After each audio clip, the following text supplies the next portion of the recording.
and founder of Something or Other Publishing, Wade Franson, is the host of Created in the Image of God, a series that examines the role of religion in society, from messianic returns to the emotive responses transmitted through our culture. Wade fearlessly addresses reality claims from all directions, objectively exploring their compatibility with Holy Scripture.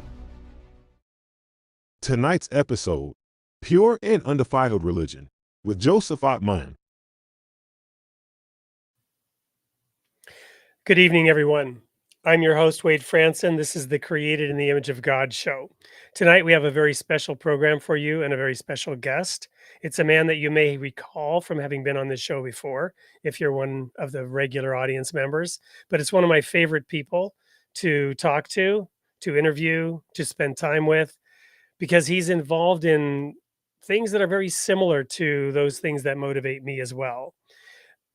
Our guest tonight is a man with a PhD in the philosophy of religion, but his focus is on practical matters.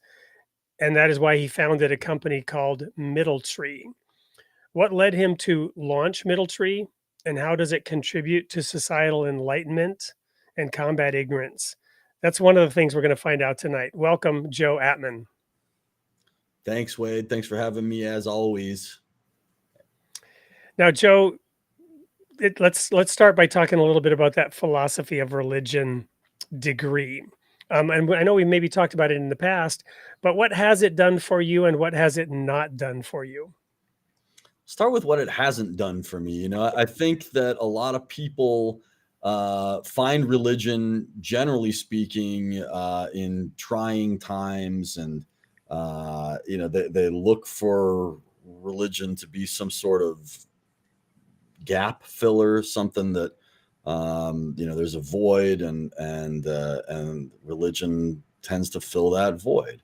For me, I stumbled upon it in an academic sense, right? I found religion in a classroom. Some people find it in a foxhole. Some people find it, in prison, or again, because they've got that void. I found it in a classroom. And I thought when I was, studying religion, or at the beginning of my journey with it, that I was going to discover all the secrets and truths of life, and the kind of mysteries of faith. I was going to have a better understanding of all those things. And academically, what I found was that you have a lot of information downloaded onto you, but you don't necessarily have any better understanding of things as they really and truly are, unless you do that work with and within yourself. This religion is just, at least academically speaking, in the classroom, like any other subject. It's a lot of information that is given to you, and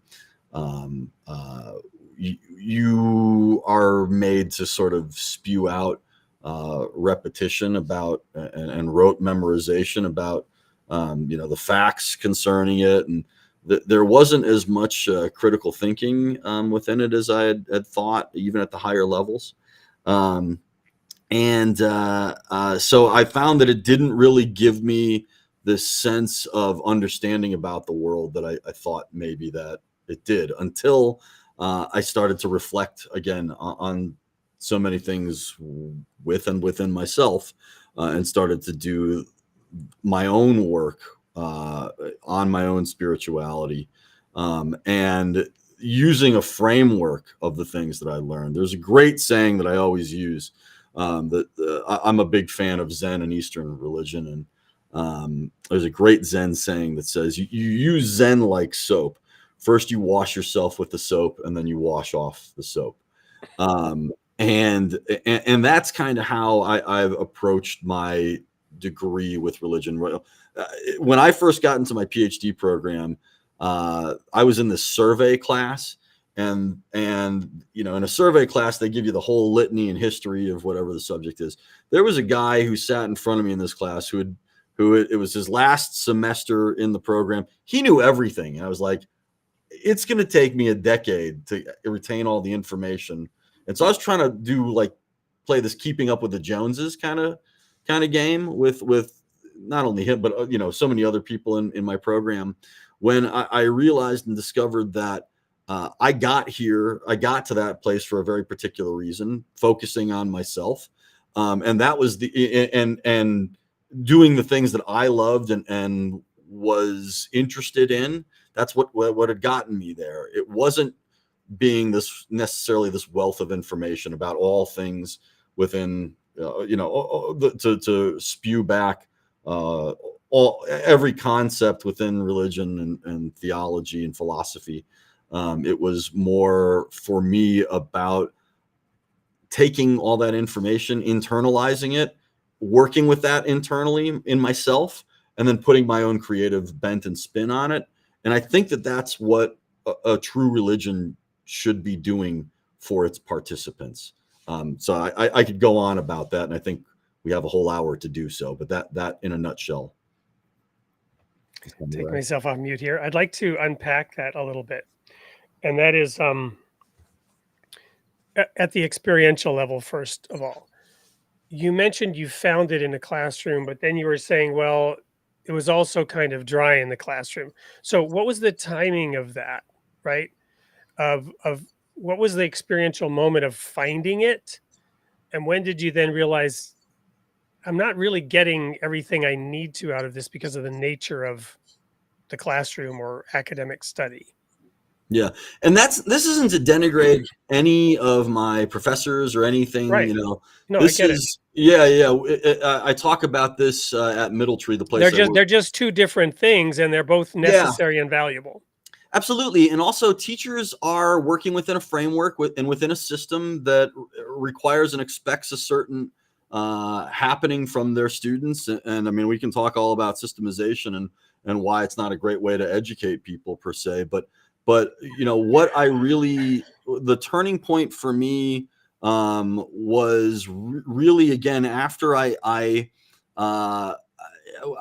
think it was my first semester of my last year there, when you're supposed to start putting your dissertation proposal together and you're studying for your qualifying exams and all this. And I had picked my tentative dissertation committee, and I had a meeting with one of the members on it. And it was, we were talking about all my ideas, and I had, several different things that were kind of all over the place. And he was like, whoa. What do you love to do? Right? What got you here? What do you love? And I said, well, I've always been interested in Taoism and existentialism and how those two things interface. My exact degree is in the philosophy of religion and theology. So it's a lot of philosophy. It's a lot, like, I'm not a biblical expert by any stretch of the imagination. Like I said, I'm not like the most, I don't retain, my mind just doesn't work like very well like a sponge, like someone who can do that rote memorization all that well. But I get very, very turned on by ideas and by concepts and by other experience and getting outside of myself. And I wanted to work with like everything that I had learned. And I put this forth to this gentleman in my committee, and he was like, well, if you love existentialism and Taoism and that's what got you here, and why don't you focus on that? And I was like, oh yeah, that's my jam. That's just kind of where I live and breathe philosophically. And then I was given another really great piece of advice by my uncle at the time, who was who's passed away for about 10 years now. But he said to me, as I was kind of going through, this happening with him, and my quandary with this is that he said, Joey, be simple and be yourself, right? Like, again, you have, as we all do, a unique approach to the world. Why try and put other people's ideas into you and have you work with that frame? Like, why are you trying to be someone else or be an expert on someone else's ideas? Why not simply be who you are and you use those ideas, but you internalize them and you put your own creative spin on that. And even in philosophy, I don't think we are trained enough as philosophers to do that, to think critically. One of my dear friends is a world leading expert on Whitehead, and he has said to me in no uncertain terms that he doesn't necessarily, he's not postulated his own philosophy. Whereas Wade, you know that I kind of did that accidentally, and I'm not saying one approach is better than the other, but for me, that worked, right? And I think for a lot of people searching for religion, they need, again, that void filled, and they need to take on the tenets of the religion and the beliefs of that religion and all of those things. That being said, that doesn't work for everybody. And the same is true in an academic sense. So, Well, what this all brings to mind for me is Zen and the Art of Motorcycle Maintenance, and Robert Pirsig, who experienced his moment of quality, right? He called it quality, I believe, in which, and this is in, 70s, right? So that word quality has been used in different ways since then. But what he was describing to me was living on the edge, right? And if I believe you've probably read the book, many have. It was very popular for a while. One of my favorite books.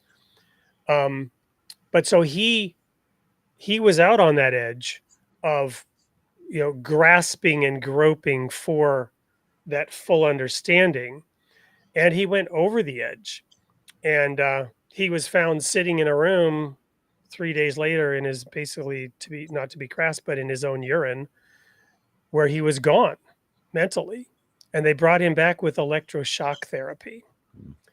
And it was because he had this non-dual experience. Some would have said he saw God or whatever. But the point is, he was in pursuit of that elusive, direct experience of reality that you talk about in your book.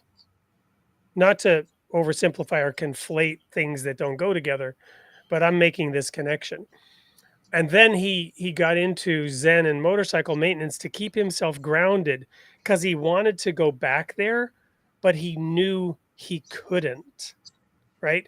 So he wanted to be just right at the edge. Or to use a different example, which is Edison, who used to have these metal balls in his hand at that moment of falling asleep, and they would like fall out of his hand and drop into a pan, because he had an ability to tap into the subconscious almost at the moment of falling asleep. And he would use those moments to invent. I mean, you can read about this with Thomas Edison. So what I'm getting at is different ways that people, and extreme sports, right? They live on the edge of disaster. sure. They got it, whereas most people, they like swimming in a comfortable lane that's well defined and safe. How would you respond to that reaction to what I'm hearing you say in terms of your desire to create your own philosophy, which is what, academically dangerous, right? Because somebody's going to say you're a complete moron. I was told by the same gentleman who I'm describing, who ironically gave me this advice to go back to the things that got me here and that I loved, and just kind of be me. That when I presented my initial version of my dissertation proposal, I'll never forget it. It's a great phrase that I use. He said it was a blurry vision of a promised land behind the moon. Great line. A blurry vision of a promised land behind the moon. Great line, right? Wait, didn't Pink Floyd write an album, something like that? Something like that. I think if you play it to a Wizard of Oz or something, that line appears. But so I just found it ironic that the same person who told me to be me also told me a number of months later, like, ooh, not that much you, right? Like, don't like, let's not do that.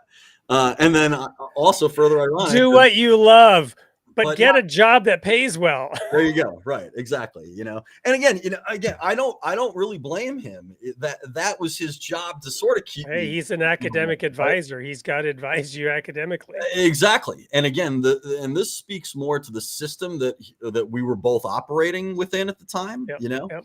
And the same can be kind of said, of a religious framework. You've got to operate within the framework, but and creating, your own framework can certainly considered dangerous, but it can also be very liberating for yourself. And then, of course, Wade, you can guess what that work, that blurry vision of a promised land behind the moon, turned into. Well, it turned into my book, A Philosophical War. I wrote my dissertation. I did that, whole thing or whatever. But and funny enough, like I barely remember, like my dissertation is public knowledge, like most ours. Mine is up on my website. I don't really even, because I was kind of just writing that. That was work I had already done, right? And I'd been interested in that, and I just expanded the connections between Taoism and existentialism and all of that. But what I really wanted to do was the book that I wrote, and I started working on it. I know I started working on it before I finished my dissertation, because it was like two different projects, right? So, Right. when Related but distinctly different. yes, exactly. But again, when you swim out on your own, it gets because it's uncharted waters, right? The comfort I call of it the gangplank. You've got a sword at your back, and sharks in the water in front of you, but you got to take that step. Sure. And again, doing that, you don't know what you'll find once you kind of go out and that's and on, your own and on that limb, regardless of how many sharks are in the water, I suppose. But I can promise you that if you do the work to explore, I think you'll be really surprised with the things that you discover that you think. I think that I know that a lot of us don't actually recognize and observe exactly what it is that we think. We do the action of thought quite readily. I'm not sure we do the observation of thought with the same readiness or attention. And I know that once you do that work and it's not easy per se, because we've trained ourselves in such a way to just think and just react and to just do. When you really observe in an unbiased way what it is that you think, you discover so many things about your relationality to the world, about your relationship to yourself, about what you think that you are, what you think that this world is, what you think that your role is within it. And I also think, no pun intended, that relationship is so frequently changing that it's something that you need to examine on a regular basis. A lot of people don't have the tools to do that, right? Or a means by which you can. Does anybody have the tools to do that? I mean, in an extremely accurate way or definition, is unbiased thought even possible? Well, It seems to me like there's some kind of compass within us that points hither or yon, through which we formulate our thoughts. There's like a lens or a bias. Call it a scientific hypothesis. Can one come up with a completely unbiased hypothesis? I And think is that even possible? Because isn't the very definition of a hypothesis, you're positing a question that has to have some bias in order to formulate it. that's such a great question, right? Is it possible to have a thought that is unbiased? Well, I think you have to look at the process of thinking itself, which is what you're suggesting that work be done when you're starting in on this exact journey, right?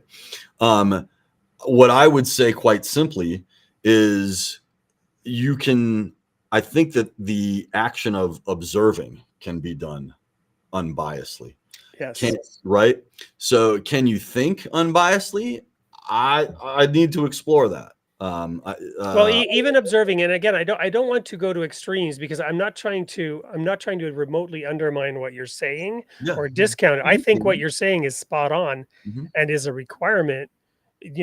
Socrates, the unexamined life is not worth living, right? Or something like that, he said. You Our got it. friends at Planksipt are going to, correct me if I got the quote wrong. But even to observe, you point you choose to observe to the left or to the right. You're making a choice. And the minute you observe at the quantum level, the wave function collapses and so there's some intentionality even around observing that could be construed as bias. But again, I'm not quibbling or parsing words or playing semantics, and I'm also not undermining it. There's a beauty in this delicate thread of balance, which is why Robert Pirsig in Zen, he completely lost it. You follow me? Mhm. He completely lost it and he was gone. He was not, he was no longer present in his body until they brought him back with electroshock therapy. He was not dead, but his There. mind was gone. Yeah. Yeah. You know what I'm saying? So he achieved that state and he like crossed over an edge somehow. Mm-hmm. And that's ironically kind of the point of spirituality, right? Is losing yourself. And I think that a lot of what we're talking about so What far, Jesus said we should do. You must lose your life in order to find it. He that sure, loses his life will find it. sure. But I think that all of our attachment on all of these biases that we have, that all is contained in an identity, of course. And all of those things are colored by our experiences, and all of the thoughts that we have. They're all of those things are, yes, kind of in some way tainted. Um, so how do you step out of yourself and become pure observation? How do you step out of your own thinking, to not think at all, to just be with, to what I've called this quiescent relationship, this something where you and the observation, that which is observed, the observer and the observed become the same thing. There is a question within consciousness about when there is observation, pure observation, what is it that is observed? Are the observer and the observed not the same, not just the same thing? Because you can't have one without the other, really. And so you're just two sides of a singular coin there. So how do you rid yourself of biases? And I think the first step towards that, is simply recognizing that you have them. Is simply recognizing, again, observing your own thought, observing that on your process there of thinking itself, and in the way that you put and construct together your framework, your perceptions of the world. And a lot of that, again, goes unrecognized by us. And there is a way to observe these things, and it is relatively simple. You can simply make a note of it. I mean, you can write something down, you could record it. What I do is I explore it through my philosophy, through art, through where your attention really goes, right? Through your own actions. But it does take reflection. So you let yourself run, so to speak, within your biases, and then you ask what just happened. Exactly, right? Because how could you be honest with yourself? Right. How could you be truly, if you're on a process to truly discover something about yourself, how could you not let yourself be yourself in an unbridled way? Well, and let's pause there for a moment, right? Because this gets back to your experience in school and the whole thing we're talking about here. How many of us are willing to let ourselves be ourselves in the first place? I think that's a really, really, again, a great question and a really difficult thing to do. Because And how many of us think we're being ourselves when we're actually being pushed, goaded, or channeled by somebody else? And yeah, I use this example all the time.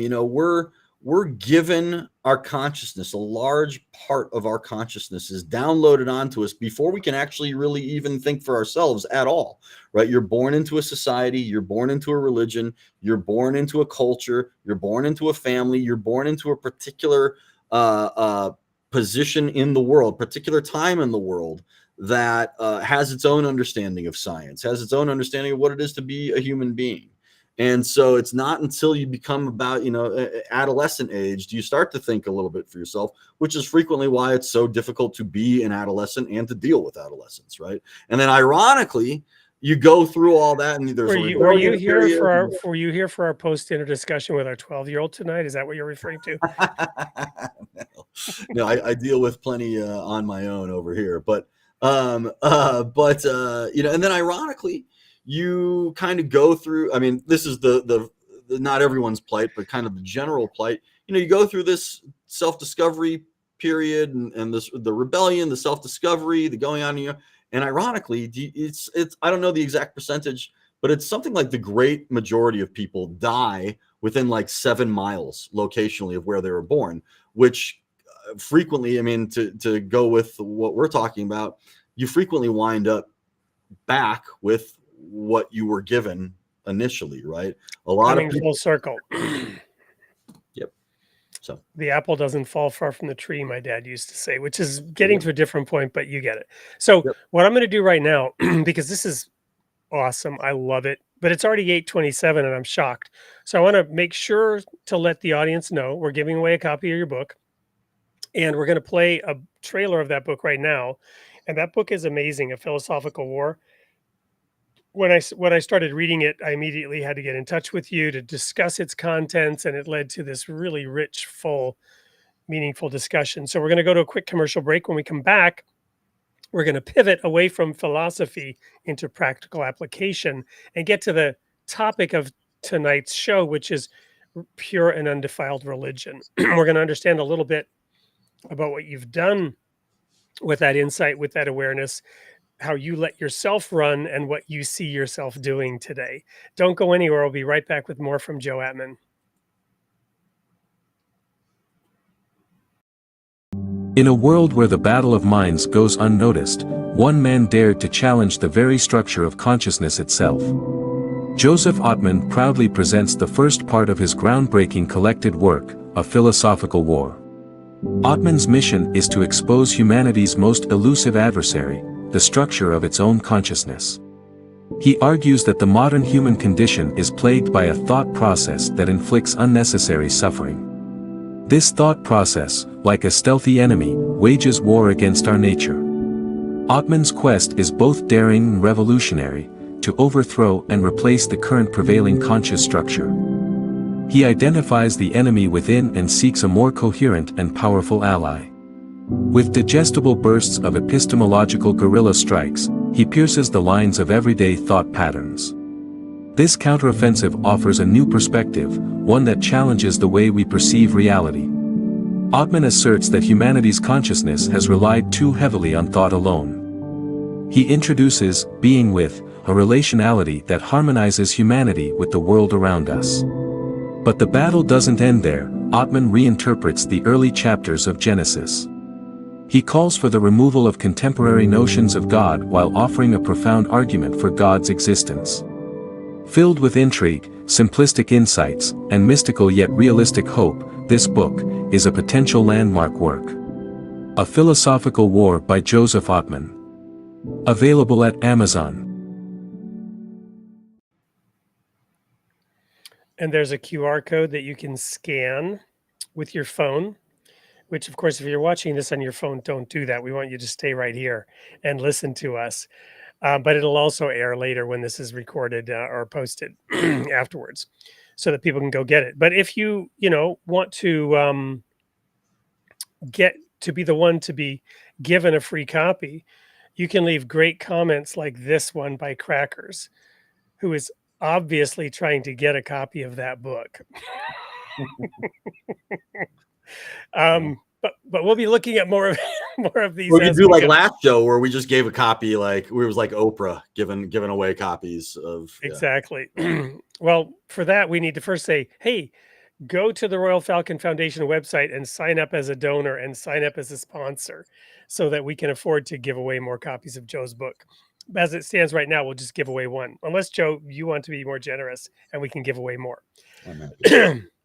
But in any case, I'm very excited to be here and now make this transition away from yeah, sorry. Um, Something or Other Publishing is one of our sponsors, and they're known as Soup. So now we've got soup and crackers. I love the creativity here. Okay, so keep them coming, folks. So Joe, when you obtained that degree, you then went out and did something that, okay, I'm sure it did have to do to a degree, pun not intended, with your degree of philosophy of religion. But it certainly gets at something called pure and undefiled religion. And I'll read the quote from the Phillips translation. It's James chapter 1, verses 26 and 27. If anyone appears to be religious, but cannot control his tongue, he deceives himself, and we may be sure that his original religion is useless. Now, obviously, the controlling of the tongue has to do with saying bad things, right? Saying things that are hurtful, saying wrong things. But I think what's also implied is just talk, talk, talk. As I often say, Jesus said, we're the light of the world, not the loudspeaker of the world. And there's a quote in the Baha'i writings to acknowledge our Baha'i sponsors, the Clearwater Baha'is and others. This is being aired on their site. Philosophy that begins and ends with words is useless. And I'm mangling the quote, but something like that. James goes on to say, religion that is pure and genuine in the sight of God, the Father, will show itself by such things as visiting orphans and widows in their distress and keeping oneself uncontaminated from the world. So tell us about Middle Tree. Yeah. So, right when I was about to actually, get my doctorate degree, I started this organization called Middle Tree, and it is an educational nonprofit that works in a number of different ways with our communities that we're working within. And at the time, when I was getting the degree, I was like flying cars. I'm like, what the heck am I doing? I just got a doctorate degree, and I'm literally passing out flyers like onto cars. Like, what is this life that I'm living? And I had this like very lofty idea for it that I won't go totally into, but I really kind of wanted to make it like a Plato's Academy of ideas and this space and place where people could come and this information exchange. And people are like, wasn't that what a college is? Well, I can tell you from having been in college for the better part of 2 decades, no, it's not what a college is. And increasingly, it's less and less of that from what I hear.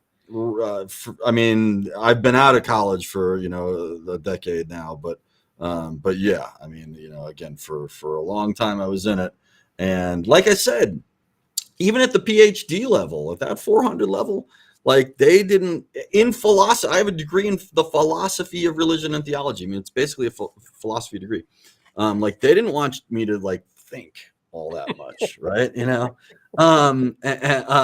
wanted, me to work within a framework and they wanted you to show them how much you learned. There you go, right? But I would argue to you and everyone else that the true learning happens with the discovery of yourself and what it is how it is that you have aligned yourself to the world. That's the truest kind of learning. That's the truest kind of discovery that you could make. And only then, and only from that place, can you actually fully take in whatever it is the world has to offer, from there. Because you can take in things, of course, and now I'm getting off on a tangent when you ask me about Middle Tree, but you can take in things that if you don't have an understanding about yourself, if you don't have that comprehension about your mode and the way that you think within the world, well, then it's just, again, it's filling a void for you that won't ever really be. Every country music singer knows this. If you don't stand for something, you'll fall for anything. There you go. Right. Absolutely. And that's exactly where it is. And so what it is that we stand for here is what you have to stand for is yourself and the comprehension of who and what that is. And that's I think why we're here anyways. And I do think that's the point of religion. But anyways, to get back on track, like I had this lofty idea for what I thought Middletree was going to be. And somebody was like, well, that sounds great. How are you going to fund that? And I'm like, people will just think it's an awesome idea and give me money. Duh. Well, that's not how it works, right? So after doing some soul searching in myself and talking to a lot of people, we were like, well, okay, we're gonna put programs together for students in need. And so that's really where it started. We started working with at-risk students and students who couldn't afford supplemental education programs, who needed extra help in their schooling, just in general. And the program just kind of grew and grew to where, we're now, we have 30 some odd locations, partnership locations, 3 brick and mortars throughout the state of California. We won a contract with the state of Arizona not too long ago. We're doing all this work that I never really envisioned that we would do in the way that we. Any chance you're going to be out in Phoenix or Tucson? I think we are. The contract that we have, like I said, is with the state. And because it depends, as you on know, we were very grateful that you sent one of your people to work with us at the Desert Rose Baha'i Institute last summer. And that was a wonderful experience. So I'm glad to see you guys are going to be out there. Yeah. We again, that's a relatively new partnership for us. So and we're just expanding all the time, and it's really wonderful to see. And I at first I thought, gosh, I don't want to like tutor. Like, again, me and my ego and my doctorate degree, we're like, I don't want to work with kids. Like, I don't want to. That's not what I do. I feel like there's nothing in so many ways, in a very real way. If you don't help 11 to 15-year-olds begin to break that mold, don't come at them when they're 16. Right. You have to reach people, because life is so much about inertia, right? Whether, again, you're smoking or you're eating healthy or you're praying or whatever, you're calling your parents every Sunday. Like, it's about habits, and it's about doing things intentionally and realizing what those practices give you and what you get out of that stuff, and that agreement, again, that you have with the world strengthens, and you can be intentional about your life. And I think if you don't reach people early, they have a much greater chance of going off in a different path. And again, you don't allow people their own voice. I was a product of this. Like, you're taught you're spoken to, you're told things about yourself that aren't true. Like I said before, like, you're given all these things about your consciousness before you're able to think for yourself. You have like this identity that someone else has given you, basically.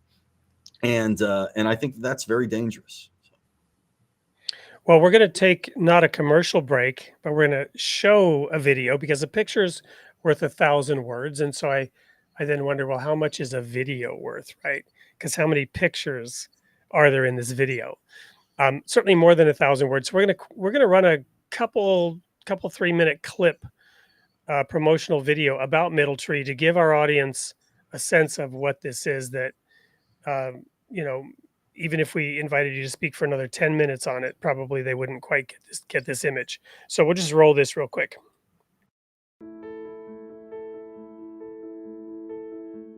Middletree got started by a group of educators who wanted to see education done in a different way.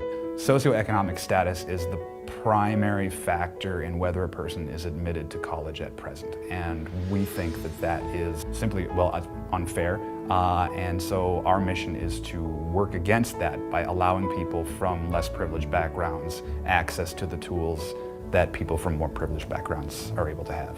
The programs that we offer here are tutoring, college counseling, ACT and SAT test prep, and our summer seed program. The tutoring program is unlike any other on the planet that I'm aware of, in that we allow students to be here on a membership basis. Students can come as often as they'd like to without an appointment, and they can be here for as long as they want to. I really like helping kids understand things that they have been told that they're not good at. In 6th grade, that's when I noticed like my grades started to like go up, especially in math. That's usually where I need my help. I prefer to be able to just have fun with the kids in a way that inspires them to want to learn more and to have fun while they're learning. The way they do it here, like they just have like that vibe, you know, if they make it fun. We don't have a system here, we don't have a workbook, we don't have an actual program.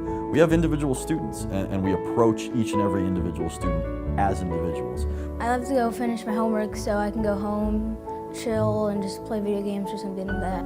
What Middle Tree did for me was it gave me back my time after dinner or before dinner to do things with my son that let me be mom. It gave me back my mom time. I came here and I finished the year with a B in math, which came up from an F, which I totally think is because of this place. I had A's and B's completely. We really want to make sure that we're reaching people on their levels. If you don't understand something, they will help you until you feel comfortable with it. I like to empower my students to use their voices. They want you to like ask questions, and they want you to like learn better than you ever did before. Really, all we really want are for our kids to be healthy and happy. And I think Middle Tree embraces each kid being their best self, being their individualized self.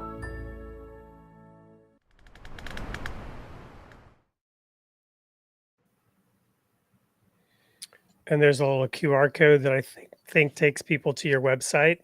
So while we're letting that display here for a minute, when did you found Middle Tree? What year was that? That was in 2015. So next year will be our 10-year anniversary.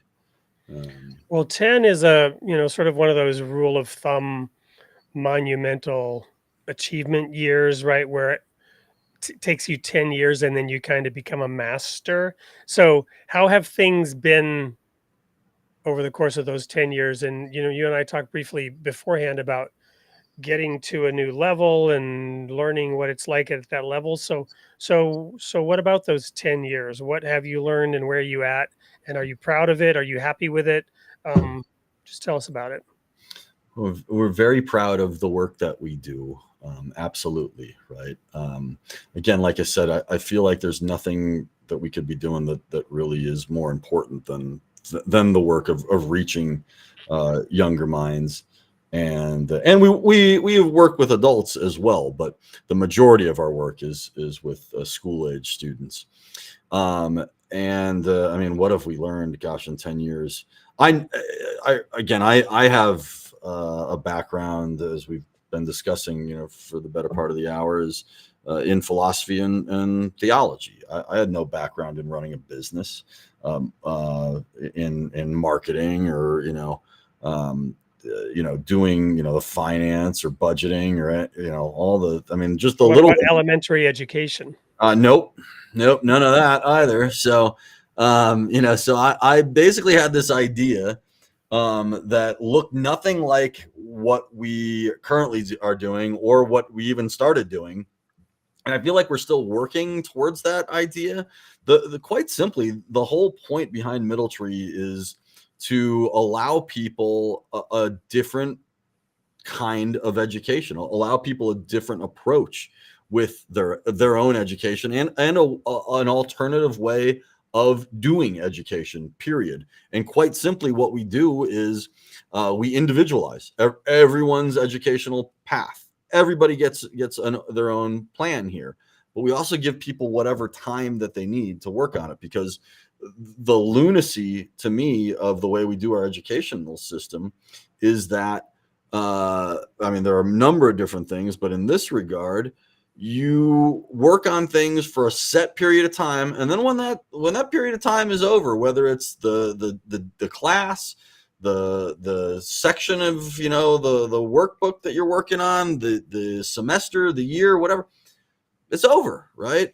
But I would say that you don't get great at things by just doing it within just a certain time frame. Like, you need to discover things on your own time and work with things in a way that works for you on a time frame that you're comfortable with and that you're able to saturate with.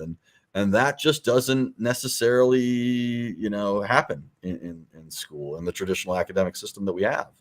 So Well, and speaking of that sort of business aspect, how's that working out from an ROI cost benefit perspective, not going bankrupt perspective?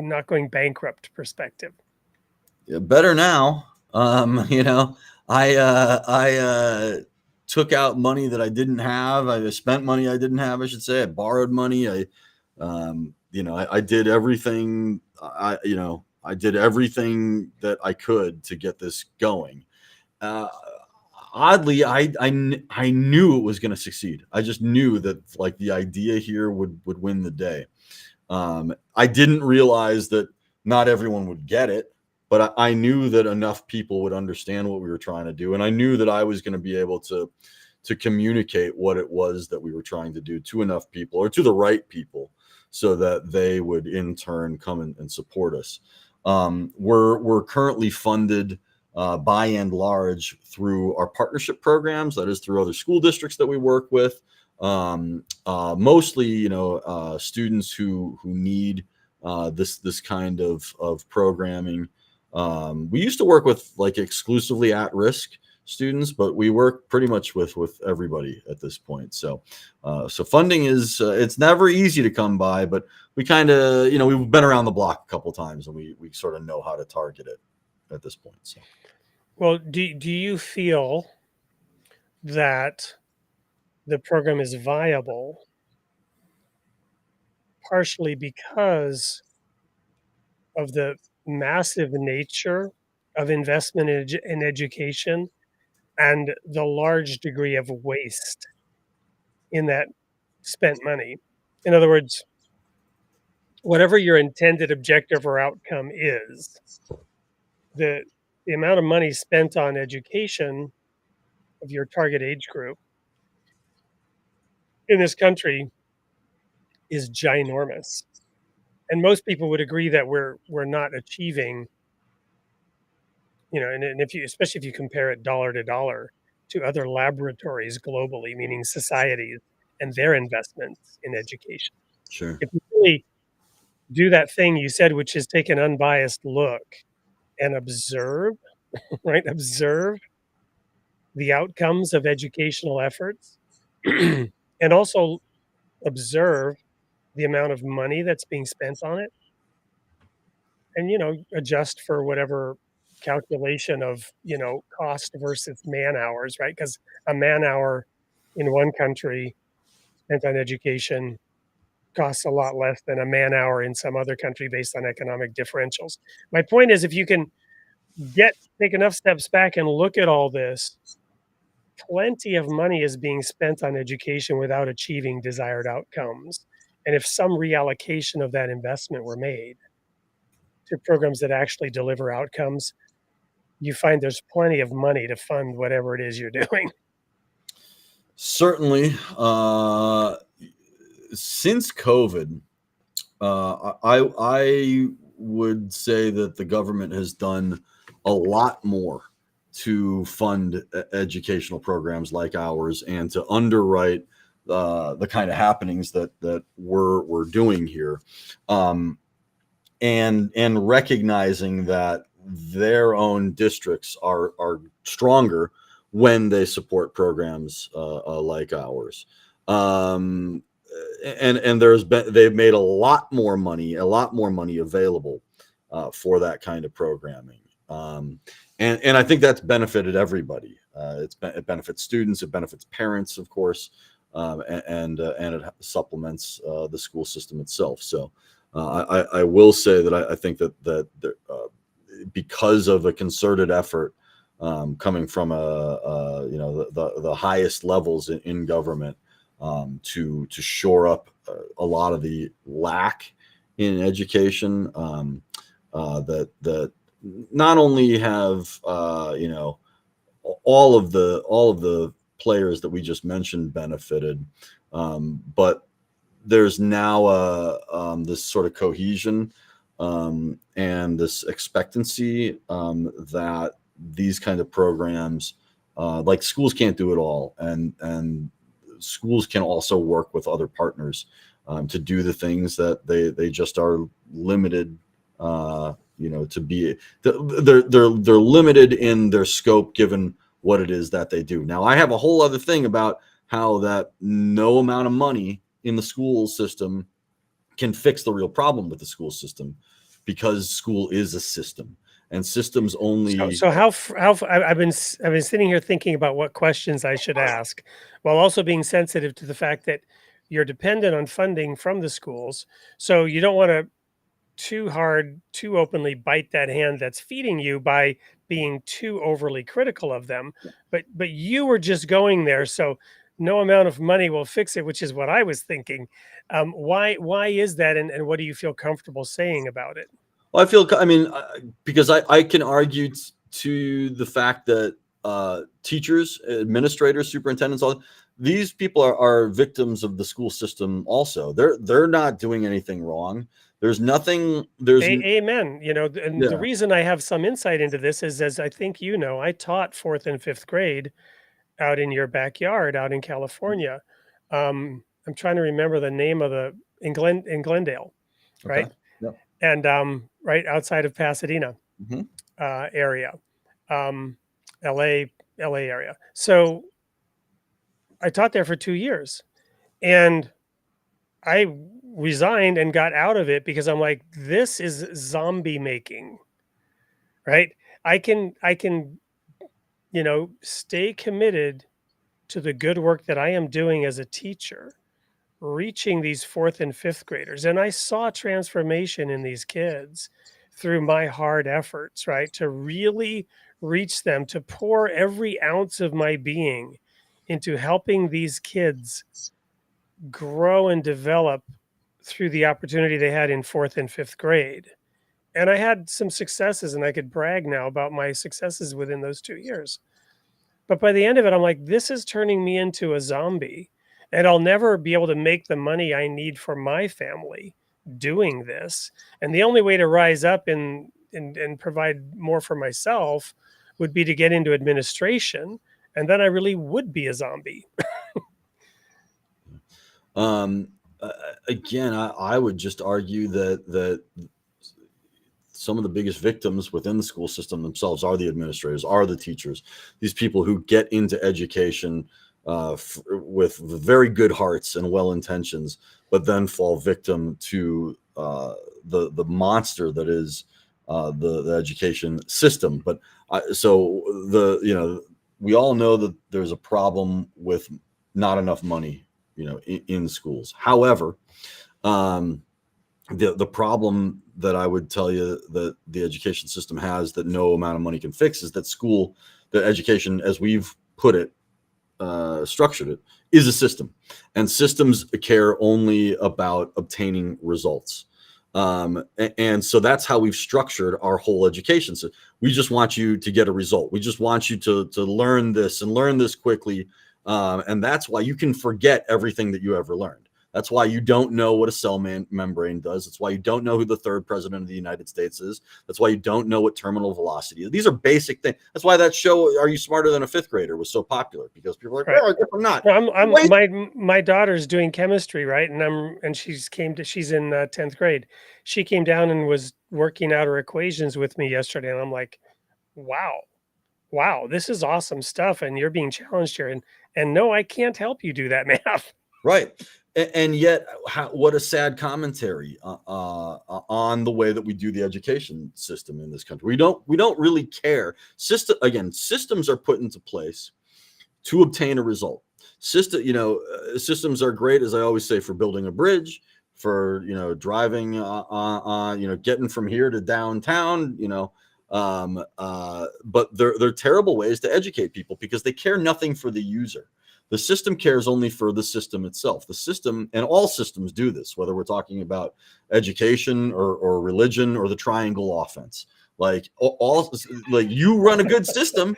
You don't have to. Chicago Bulls, right? That's I'm a product of Chicago Yeah. growing up in the 90s, right? So you know, you have a good system, you plug in any user to that. Doesn't matter. But you can see how that's not a great way to educate somebody, because you're not concentrated on the individual. You care about rote memorization and what I call the rote memorization and the regurgitation of information. That's all that our education system cares about. So that means that once you're done with the information, you can drop it. Is that so? Business 101, you get what you measure. Is that why? Is it because it has to be quantifiable? Is it that ROI factor that has to identify? This gets back, interestingly, to the whole philosophy thing. Isn't somebody somewhere saying we need to objectively observe? So we need to have an objective standard on whether the education worked. So we're forcing the process to match the ability, you know, SMART goals, right? Simple, not simple, measurable, the SMART acronym, right? Realistic, you know what I'm getting at. SMART goals are goals that you can easily identify and measure. And each letter in the word SMART is an acronym for SMART goals. So what we do then is we have to create a system that allows us not only to measure an outcome, but to create a process that delivers that outcome, which is reinforcing what you're just saying, is that the system lives to feed itself, lives to justify itself. The system becomes the thing, and that's why it doesn't work. But at the same time, I'm now tying it back to this idea of wanting to be objective and observe what happened objectively. So is it just that it's and Einstein said things must be made as simple as they can be and no simpler? Is it because we're oversimplifying things in order to be able to measure them and objectively say we have obtained the result that we're being judged by or measured by? Within the school system? I would say teaching to the test is an oversimplified soundbite statement of that. Yeah. Again, we don't concentrate or care about whether or not students can actually think. We care about what they can remember and what we can get them to remember, and where we can take that, right? Which is basically just at the end of the class. And also think of it this way, you know, especially when you get to the collegiate level, you have different departments, right? Everything is departmentalized. You got your history department, and your math department, and your biology department. Life doesn't work like that. Life, you know, the universe, the world, it's all one giant happening with one giant ecosystem within itself. It's very interdisciplinary in that way, but that's not how we've segmented all the disciplines to live and to be their own thing. So when we talk about an oversimplification of the education system, yeah, maybe, or you could, I mean, it depends on your approach. You could say we've overcomplicated it, because what really is true education, right? What is true education? Right? Yeah. I would tell you that a true education is a capacity to observe and to take that observation and think critically, you know, with it, to do one's own work, and again, to use all those tools that we've been given, to use that soap, but then to be able to wash it off of ourselves and to be able to evolve it. I would argue that no one has ever been great. No one ever did anything great by just doing it exactly like the thing or the person before. No matter how well they did, you could be an idiot savant.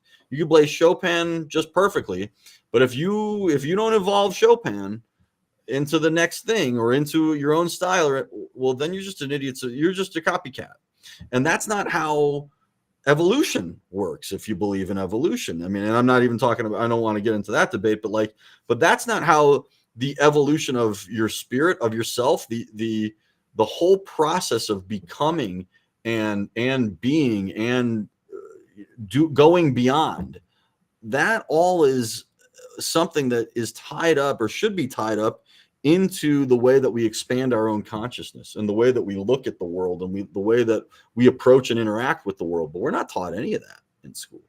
I want to say, first of all, I completely agree with everything you just said. So what I'm about to say is not remotely to try to say anything you said isn't true, but I want to just share a different slice of it, different facet, and that is that I would say that education, first and foremost, must not chase the love of learning, the love of exploration, the love of curiosity and seeking answers out of the child, right?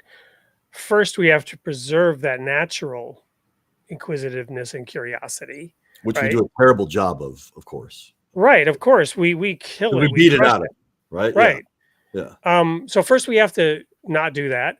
Then we have to teach the skills that allow them to refine their quest and to come up with better answers than the ones they are coming up with in their childlike lack of skill. Right? So we need to teach them the skills but we don't. To continue that love of learning and continue obtaining results from the love of learning. But of course, fostering a love for learning is not the focus of our education system at all, right? You'd think it'd be a primary function of it, but and again, this is not the fault of any. In order to do that, you would first have to observe that you're destroying it, and there's no way anyone's ever going to admit that. Right. Well, there's too much at stake, and there's too many people's careers and lives and a whole system itself. There's a whole economy around, the education system. Of course, there's billions and billions and billions of dollars per state, right, in its own education system. So, but again, to evolve something, you have to take a critical look at it, and to see what it is on a very basic level, be honest about it, and then you don't even have to come up with a plan. You just have to see what's going on there and then, and it's quite obvious within our education system is we're teaching to a test. We're teaching students that competition is more important than collaboration and cooperation. We're teaching students that failure is not acceptable. When what's the best way to learn anything? Well, Ask anybody. Getting back to one of the things you said at the outset, coming full circle, dying here at the end of the hour, close to where we were born on this show tonight. I'm currently doing a blog on the Interfaith Library, and I think this is actually being streamed live on the Interfaith Library now as well. And so I want to bring it also back home to religion, because we have some interesting comments in there that are, sort of taking pot shots at religion and religious figures like Moses, which is totally fine. I'm not going to address them. But what I will say is that in this blog series, we've gotten to the point where I shared that in the Baha'i faith, which I'm a Baha'i, there is no clergy. And one of the people said, well, that's going to lead to a bad result. And and this is on my mind because I'm answering this blog right now in the comments, and there's a discussion that's been going on. And not to spoil it, because I'm about to post this answer, but I've been working on it sort of all day. My own experience was resigning from the full-time ministry. We never called ourselves clergy, right? We were ministers to the body of Christ, right? We tried to be servants. So the idea of clergy doesn't fit with that, in my opinion. But he was saying that, you need these experts, right? You need these full-time experts whose job it is to spend their time studying into this to lead to a good result. But you were saying earlier that in the universities, there's no discussion of ideas. There's not a free exchange of thought. And I was really trying to get at that. And when I resigned from the ministry, which is what led to me going into teaching for a while, I did so to separate my faith from my paycheck, right? I stepped outside that system. that despite all of our best efforts, and I can assert that the majority of the ministry in that global organization came into it with some degree of purity of heart and intent, but was ultimately, succumbed to the fact that it was its own system and its own hierarchy, right? And this person was saying, well, not having a clergy is going to lead to a negative result. And the one thing that I did not put into the blog, or the response, which I now have to put in, is that the very first principle of the Baha'i faith is the independent investigation of reality. The independent investigation of reality. And the minute you have a priesthood, the minute you have a systematized approach, you begin slowly, inexorably, to squeeze the life out of that independent investigation. So you have this balance between orthodoxy. You have this balance between the consensus, right? In science today, the consensus, right? The consensus on global warming, the consensus on COVID, right? The consensus on this, the consensus on that, which is, sadly to say, it's manufactured and it's overstated and it's coercive. And you can follow the money, for example, to the pharmaceutical companies. I learned something recently, which is, those, and I'm off on a tangent, but this is a different example of how those systems work and how the life of that independent investigation is strangled out of things. Many of us may have asked ourselves, as we watch TV, if we're watching, we don't typically watch it, but when I would go to my in-laws, which I had to do quite a lot for a number of years because of my work and travel schedule, and I stayed with them 2 nights a week, they were always watching the TV. And on the TV, there were always these ads for all these drugs. It was like shocking, just shocking. Ad after ad after ad for all these drugs. That in itself was a problem. I mean, a huge problem for our society. But I'm looking at this and I'm wondering, why are they airing these ads? These ads are so stupid, right? Because they have the sunshine and the child blowing the dandelion and the dogs jumping about and the mother watering the flowers as they're talking about what this drug can help you with your psoriasis or your erectile dysfunction. Sorry, if your tummy ache or your arthritis or whatever it is. And then it says, of course, this is going to make you nauseous. Your hair is going to fall out. It's going to kill you. But you will, in 65% of the patients receive some relief from their burning feet syndrome. And I'm like, there's no way there's an ROI. I could not understand why these ads were airing. And then I read an article which explained it so perfectly. And then I talked to a very senior attorney today, and I got the second. So there are 2 reasons why they run these ads. The first one is the second one that I learned just today, actually, just this morning. This person said, well, if it's to cover their liability, whether they sell a drug or not, they can go before Congress and say, we spent millions of dollars educating Americans. Interesting. Warning Americans. So the first thing they're doing is the legal liability. So they don't care if anyone buys it because they've got a completely different system for pushing these drugs on you. It's called the medical, the doctors, industrial complex. I mean, go watch the documentaries on the opioid crisis and you'll see how all that works, right? You can watch them on Netflix. But the other reason is more nefarious. It's fine that they want to CYA, cover their butts. Actually, there's kind of nothing wrong with it. They're mandated to say these disclaimers and they do it. Fair enough. But the second reason they do this is probably just as much the first as the first. And that is, if they were simply buying off the networks, it would be illegal. But they can spend millions and millions of dollars on advertising and it's completely legit. And now they own and control the news media. And no story that objectively observes the result of these treatments, the result of this, no studies that are exposing the reality will ever air on those networks because they have been bought off by the advertising money. So the purpose of the ads is not what you think it is. And this bugged me for years. I'd watch this and this is so stupid. It would drive me crazy because my curious my thinking mind couldn't figure out the answer. You know why? Because I'm not a conspiracy theorist. My mind doesn't immediately go to there's a conspiracy here. I was just curious, why are they doing this?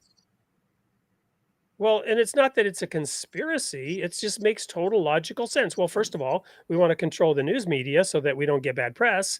And secondly, we have to cover our butts because, our drugs are killing people. They've got all these side effects that they're known. And we're not really helping people the way we say we are or the way people think we are. And so we got to give those disclaimers publicly, and nobody could ever accuse us in front of Congress because here's the records. We spent, $30 million warning Americans. Look at our ad. Here it is, blatant. Right. Anyway, Interesting.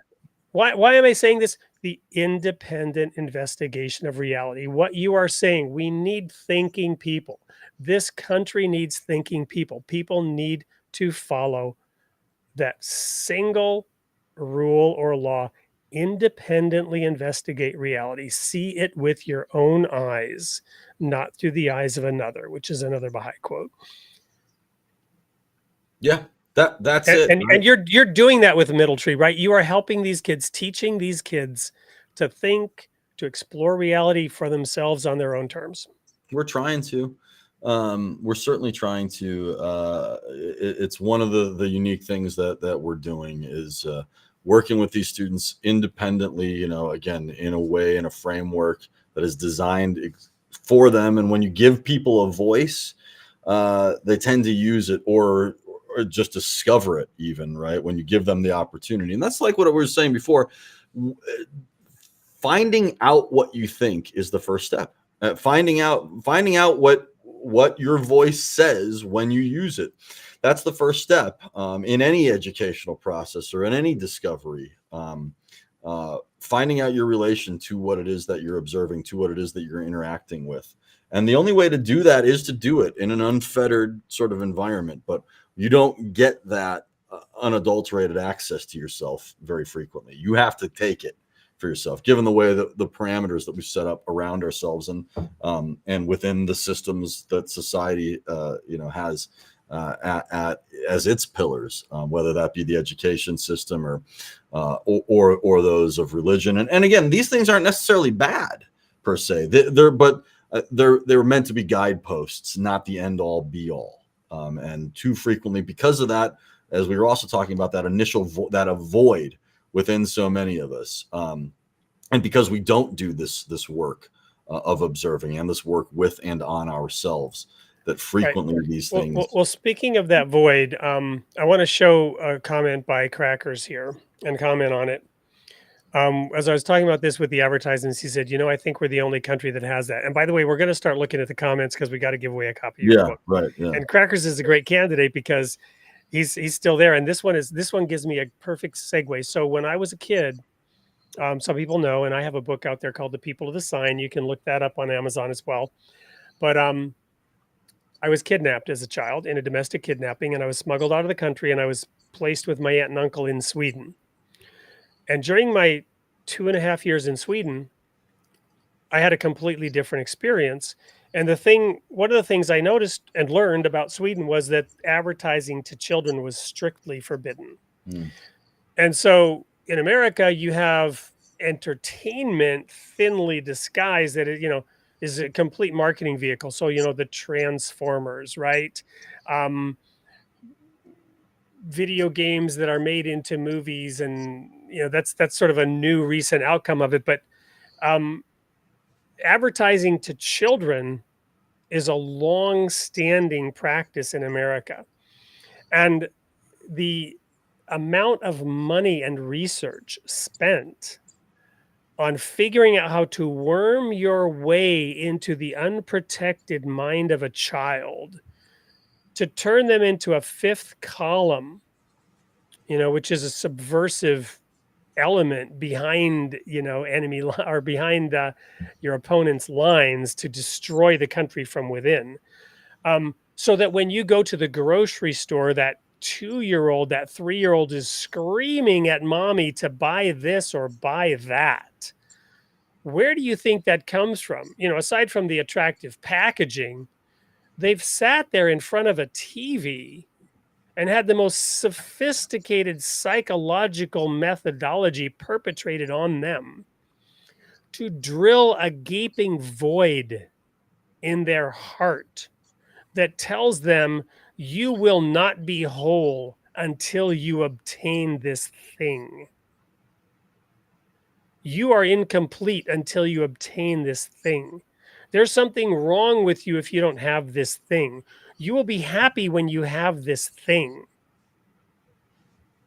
And this is how we were trained as children in America from a very early age. Why? Because, when both mom and dad went to work, the TV was the traditional babysitter. Sure. Now that's morphed dramatically since the time when I was a kid. But the methodology behind it has just been deployed and applied in a thousand fractured ways into our society. And lo and behold, in Sweden, it was strictly forbidden. They recognized the danger here and they protected their children by saying, no way, Jose, are we going to allow that? And yet in our society, nobody questions it. Yeah, absolutely true. Which gets back to, pure and undefiled religion, to visit the widows and orphans and keep yourself, unspotted or, unaffected by the negative aspects of the world, untainted by the world, right? So we have to have a desire to protect those defenseless children, the poor people, the people that are on the margins, and all of our, all of us who, whether poor, rich, or, all children are, susceptible to this, and to not become tainted with the materialism and greed that drives so much of our society. Yeah, absolutely. So yeah, crackers. I mean, here in America, we've got a long-standing tradition of kind of doing stupid things like that. And by the way, I'm not anti-American at all. But we do have a global laboratory of different countries and different places that approach things in a different way. And if we step outside our bubble and observe, to your point, Joe, more fully and objectively, we can begin to learn some things. But I think you were going to make some comments as well.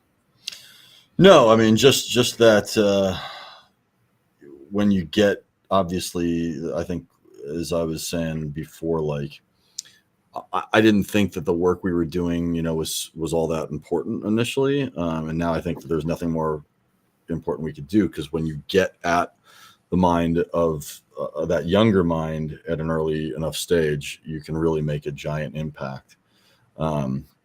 So that we market to children, or try and prey on the vulnerability of them, and and the appeasement of the hopeful appeasement of their parents. And I guess I didn't realize that in other countries that wasn't legitimate practice, right? Well, who knew, right? So yeah, you were the same as everyone 1964. I just assumed everyone did that. Right, totally. And Saturday morning cartoons, right? As somebody else mentioned. I mean, so, and this is part of what makes me who I am. I did have those experiences as a child. I have lived in 7 different countries. They did cause me to question my identity. They caused me to look at why I believed the things that I believed. And I speak several languages, and quite well. And to the point where I was thinking in those languages and even dreaming in those languages. And those languages are programming. They are like a software program that is different, right? The concepts to get back to your book, Joe, the concepts that we adopt and unquestionably think are accurate are challenged when we run them through a different software program. They literally don't compute when you take those words and run them through a different language, because even the words that are the same, this word translates into that word in another language, the concepts around that word are different in different societies and different languages. So I grew up naturally processing things. It's kind of like I joke that from a child, I chewed my food 30 times like you're supposed to. And it used to drive my dad nuts. But I chew on things more than most people. I think them through more because for whatever reason, those experiences forced me to have to think to even survive and to adapt and cope. Right. And yeah, no, those things they're not the same all over the world.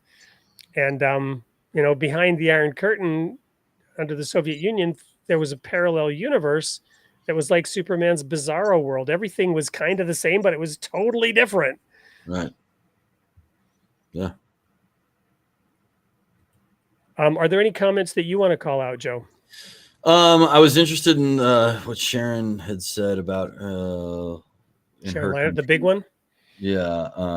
This big long one in my country. Yeah. I was just kind of glancing at it and trying to pay attention, obviously, to what you said. I'd be interested to know like what that country is, because recognizing different learning styles, it's so important. If we want to get education done correctly, you have to recognize the different learning styles. There's a great cartoon that I always use in my presentations that has a fish, a monkey, an elephant, a dog, and they're all lined up, in front of this tree. And the teacher says to make, this exam equal for everyone, we want, everyone should take the same test. So everybody climb that tree, right? Yep. The different styles, the uniqueness of who we are is just not recognized by the current way in which we do the business of education. And recognizing those learning styles, it's so super, super important to do. So be curious to where Sharon is from, if she's still around. But yeah, so Sharon, let us know. But it sounds like what you're saying in your country, you're not praising your country, but you're identifying the problem as it exists in your country. Education is pitched at the meridian. Therefore, failure rates are part of the lack of ethical and moral principles. Yeah. In recognizing, and I guess you're saying that they fail to recognize different learning styles. Yep. Yeah. And again, it's a conversation we have around here daily is how do we better recognize learning styles? How do we work with that? Because that's a part of giving people the best education possible, right? Is realizing how they obtain information and what they do with that information once they do have it. So, but we don't care about that in our general system. So, yeah. So any particular comments or commenter that you wish to award your book to, which we will then get out to them? Seems like Crackers is kind of won the day here. So I think that's the choice. So and Sharon's from New Zealand. So yeah, I mean, there are so many different ways that obviously other governments put their own education together, even within the states here, different states, Alabama did education in a different way than Oregon did. Right. So that's kind of come around and been a little bit more uniform over the last decade or so. But there's not just one way to skin this proverbial educational cat. Right. So, yeah, absolutely. There's hope out there for sure. We had our children in the Montessori educational system, which has probably some things in common with the approach you're taking. Though it is also a system, and it worked really, really well for my daughter, and didn't work so well for my son. Everybody's different, right? And everybody's gonna latch on to things in a different way. The best system is no system at all. Is a system that works to get rid of itself. That a system that looks to do right by the individual. So it's not really a system, right? The best system is a framework that looks to promote the individual and allow that individual to understand his or her relationship with the world. Because again, systems are out to do one thing, and that's to obtain a result. And that's to ultimately lead someone to something, right? But the best thing that we could actually be led to is ourselves. So what do we need a system for? You don't. You need. And again, that's not to say that the institutions that we put in society are all necessarily nefarious or bad or something that we shouldn't continue to work with or promote or advocate or utilize in various ways. But again, like that soap, you need to eventually wash it off. You're going to get very itchy later on after you get out of the shower. So. Well, with that, I would encourage everyone to remember to use that soap and wash it off. There you go. That's my takeaway for today. One of them, Joe. It's been wonderful. It's been fascinating. We're going to wrap it up. We've awarded the winner, but the one thing I have not shared is next week's guest. So next week's guest is Chadwick Hagan. Chadwick Hagan is an American investor, entrepreneur, author, and executive producer.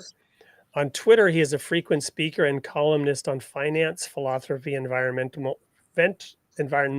and fine arts. His work has been published in a variety of outlets. He hosts the current events podcast Deep Dive Inside and is working on a book about big government in California. And the particular article that he wrote that intrigued me to reach out to him is on Southern Baptists and cultural Marxism. He talks about how cultural Marxism has infiltrated and taken over Southern Baptist churches and how they're at war with that. And there were some insights and things that he shared in that I thought were fascinating, and reached out, and he's agreed to be on the show next week. So tune in, same time, same place for Chadwick Hagan. And Joe, we, as always, so grateful to you being here, and we look forward to having you back in the future to tell about the next phase of Middle Tree, and hopefully we'll also find opportunity to work together again this year like we did out in Arizona. I hope so. And Wade, you're always so gracious, my dude. So thank you for allowing me the chance to talk with you and to reach an audience that I might not otherwise get to. So I really appreciate, again, the allotment that you give me, the platform. I think that, what we're doing, what we're trying to do between, your work and our work here has so much that coincides that I hope we do it together for many years to come. So wonderful. And where's that Dan guy? I was hoping he'd show up. Who? He might have been participating in the form of some of the contributions in the chat tonight. That Dan Sanderson, obviously founder of Planksip. So we didn't get to show all of our ads tonight for our sponsors. We're sorry, but the conversation was just too fascinating to break up and interrupt. And I don't know if that has to do with the fact that both of us have degrees and involved in religion and like to talk about our ideas. But Joe, it's been an honor and a pleasure. Thanks, Wade. Thank you so much. And everyone, see you next week, same place, same time. Till then, take those showers, wash off that soap.